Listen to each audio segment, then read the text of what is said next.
digital.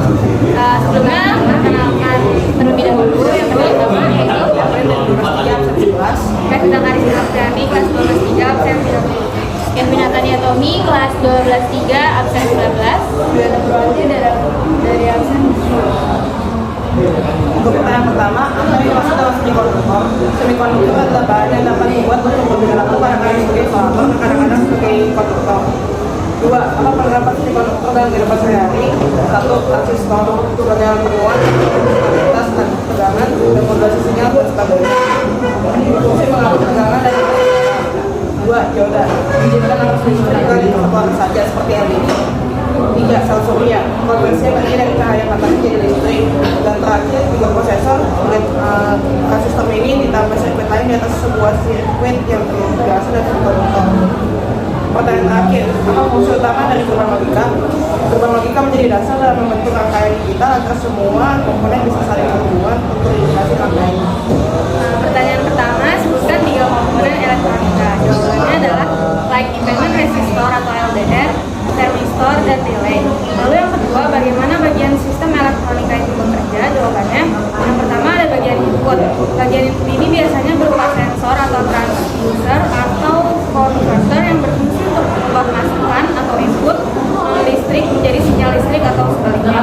Yang kedua ada bagian proses. Biasanya berupa prosesor dan berfungsi untuk memutuskan tindakan apa yang harus diambil pada sinyal listrik yang diterimanya dari sensor input.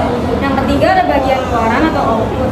Biasanya berupa transducer, luaran mengubah energi listrik yang disuplai oleh profesor menjadi multiplier. Pertanyaan terakhir, sebutkan jenis semikonduktor. Jawabannya semikonduktor tipe P dan semikonduktor tipe N. Selanjutnya ada pertanyaan nomor pertama, sebutkan jenis gerbang logika. Jawabannya gerbang logika NOT, lalu AND, NAND, OR, dan EOR yang memiliki fungsi dan cara kerja yang berbeda. Soal yang kedua, bagaimana cara kerja IC digital dan IC analog. IC digital dengan menerapkan prinsip gerbang logika yang bekerja menggunakan input nilai 0 dan 1. Nilai 0 untuk sinyal rendah atau off dan nilai 1 untuk sinyal tinggi atau on.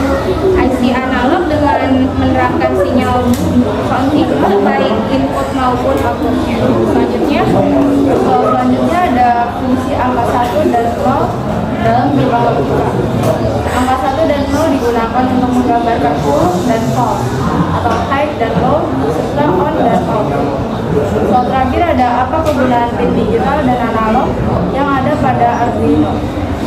Pin digital digunakan sebagai input output, ya atau 0, sinyal digital 0 dan 1. Pin analog digunakan untuk membaca sinyal analog seperti sensor kelembapan dan sensor suhu kemudian diubah jadi nilai digital agar dapat dibaca oleh microcontroller.